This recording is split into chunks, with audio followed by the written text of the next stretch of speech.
All right, let's jump right into this explainer and trace the complete life cycle of a successful business strategy. I was really fascinated by this whole journey of building a truly resilient organization. We're talking about taking it from that initial, raw foundational plan, pushing through to some groundbreaking market innovation, and then finally landing on flawless team execution. So if you're curious about how great companies not only survive but literally change the game, you are definitely in the right place. We've set this explainer up into 5 key stages: building the foundation, escaping the red ocean, creating your blue ocean, diving into the V2MOM framework, and wrapping up with executing your strategy. Let's get to it. Section 1. Building the foundation. Getting started. Now, what's really interesting about launching a business, or even just a major new initiative, is that enthusiasm alone just isn't going to cut it. You've got to be prepared for the stark reality of the market right out of the gate. And here is a pretty sobering reality check. According to the Bureau of Labor Statistics, 1 in 5 businesses completely fail in their very first year, and nearly half, they won't even make it to year 5. It really highlights the massive stakes of entering any market unprepared. To survive, a business absolutely has to focus on profitability and managing resources from day one. You basically need a blueprint, something that anticipates those inevitable roadblocks and maps out a clear path to actually winning. So to beat those grim odds, you need a high-level roadmap. There are 8 essential components to a strategic plan that answer exactly how you're going to win in your market over the next 3 to 5 years. It starts with an executive summary and a context assessment to really ground you in your current landscape. From there, you establish your goals and core strategies. Then you wrap all that up into a strategic direction summary. Back it up, and this is crucial, with a rigorous financial forecast. Honestly identify your risks, and finally lock in the commitment and approval from your entire leadership team. This framework is your anchor. Moving on to Section 2, escaping the red ocean, avoiding red oceans. Because once that foundational plan is locked in and you know what you're capable of, the next massive question is figuring out exactly where you are actually going to compete. The crucial trick here is figuring out how to avoid those brutal markets where everyone is just fighting tooth and nail for the exact same customers. Let's talk about the blue ocean strategy. This is a proven approach, actually derived from a 10-year study of over 30 different industries. And the core lesson? Stop fighting over shrinking profit pools. Rather than battling rivals in an existing, totally saturated market, the goal is to innovate. You want to offer unique value propositions that open up entirely new demand. You don't just want to beat the competition, you want to make them completely irrelevant. Picture the stark contrast between these two environments. Red oceans force you into this bloody, zero-sum choice. You either differentiate your product and charge a premium, or you slash costs and compete solely on price. It's just a constant, exhausting battle to maintain margins.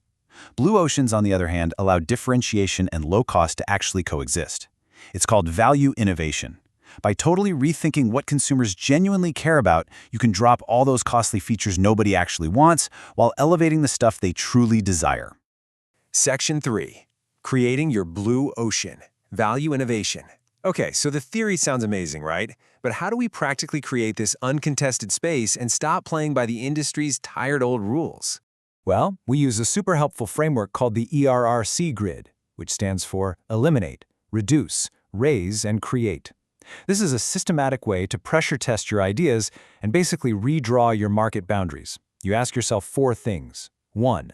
Which factors that the industry just takes for granted can we eliminate entirely? 2.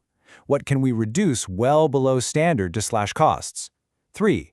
What should we raise above standard to massively enhance value? And 4. What entirely new factors can we create that the industry has literally never offered before? Think about Netflix's evolution. It's a perfect example of a company continuously applying this exact strategy.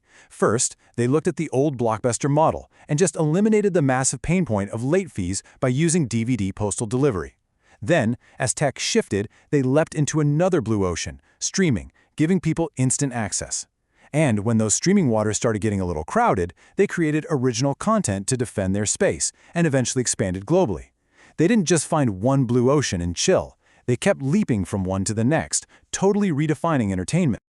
But wait, this brings us to a really massive pivot point. You could have the most brilliant, perfectly mapped blue ocean strategy in the entire world, but finding a great market position is utterly useless if your workforce can't actually execute the vision. Strategy without execution is basically just hallucination. Which leads us to Section 4, the V2VOM framework, alignment and execution. To bridge that enormous gap from planning to actual action, let's check out an execution model forged way back in the early days of Salesforce. Get a load of this statistic. According to a study by Leadership IQ, only 15% of employees fully understand the reasoning behind their organization's strategy. Wow. That means a whopping 85% of a workforce is basically operating on mere compliance, rather than genuine commitment. That kind of disconnect? It's a remarkably fragile, dangerous foundation for any enterprise trying to navigate into a blue ocean. Simply put, you can't innovate if your crew doesn't even know where the ship is sailing. So to cure this disconnect, Salesforce founder Mark Benioff literally scribbled an acronym on the back of an envelope, V2MOM. It stands for Vision, Values, Methods, Obstacles, and Measures. Vision defines your desired future state. Values are those core principles guiding your behavior. Methods are the specific actionable steps to actually get there. Obstacles force you to proactively identify challenges before execution even begins, which is so important. And finally, measures give you the clear, quantifiable leading and lagging indicators to track your success. It's a brilliantly simple framework that turns vague ambitions into concrete reality. And finally, Section 5, executing your strategy, cascading alignment. Let's look at how this builds into an organizational reality that truly aligns every single employee, from the CEO right down to the newest hire. The true superpower of V2MO happens when you cascade it. Step 1. Leadership drafts the corporate vision and values. Step 2. They create actionable methods. Step 3 demands honest risk analysis to anticipate those obstacles. Step 4 is locking in those leading and lagging measures. But Step 5? That's the magic. You cascade this entire framework down. Every single department, team, and individual creates their own personal V2MO that connects directly back to the level above it. Suddenly, an individual contributor's personal metrics are tied directly to the company's ultimate blue ocean goals. Everyone is finally swimming in the exact same direction. To wrap up this explainer, I really want to leave you with a provocative thought to challenge how you're steering your own organization today. Have you actually identified your blue ocean, or are you still fighting it out in a red one?